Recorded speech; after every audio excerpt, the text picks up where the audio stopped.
Sometimes you don't wake up because of a nightmare. Sometimes you wake up because the room itself is watching you. The silence feels heavier than sound. The air feels thicker near the floor. And the longer you stay awake, the more you realize this isn't insomnia.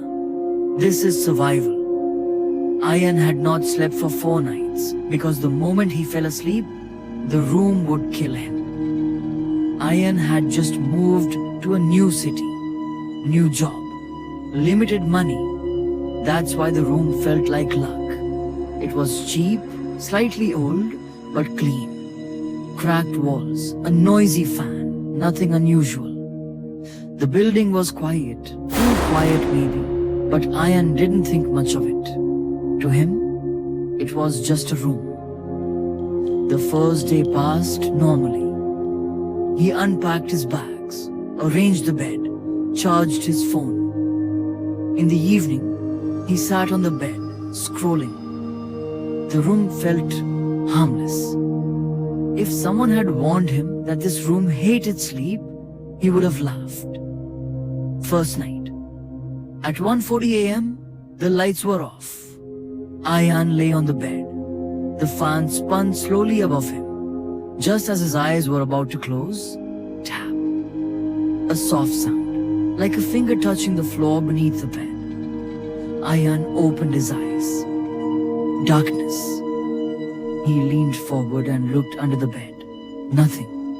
But the darkness felt occupied, as if something down there had paused its breathing. That night, Ayan slept, but the sleep was shallow, uneasy. Second night. The second night, Ayan was exhausted. The moment he closed his eyes, a heavy weight pressed down on his chest. He opened his eyes. His body wouldn't move. Sleep paralysis. Above him was something shaped like a man, but its face had no eyes, only darkness. It leaned closer and whispered, "Sleep doesn't belong to you anymore." Ayan tried to scream. No sound came out. Then, nothing. Morning came. On his chest and neck were deep finger marks. That's when Ayan knew this room was not safe. After the second night, trying to escape that morning, Ayan packed his bag. He didn't argue with fear. He listened to it.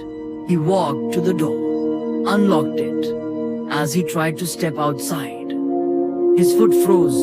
Not pain, not paralysis. It felt like the floor itself was holding him back. He pushed harder. His leg trembled, but he could not cross the doorway. The air beyond the door felt unreachable. From inside the room, a calm voice whispered, "You can leave after night, not after sleep." Ayan stumbled backward. The door shut on its own. Third night, Ayan decided not to sleep. He sat on a chair, lights on. At 3:33 a.m., he noticed something.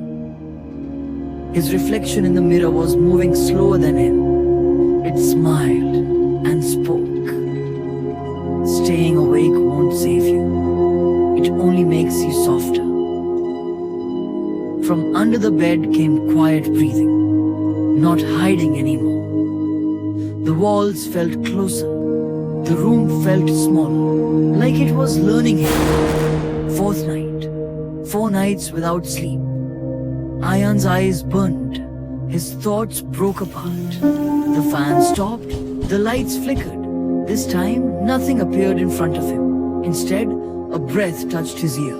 Cold, patient. "You can't leave. You can't sleep. Now choose how you disappear." Ayan's eyes closed just for 1 second. Morning, Ayan lay on the floor. Eyes open. The door was fine, unlocked, but carved into the floor beneath it were the words, "Entering is easy, leaving is not." And if you ever find a room that's too cheap, too quiet, too normal, remember, The room doesn't change on the first day. It waits for night. If you want next,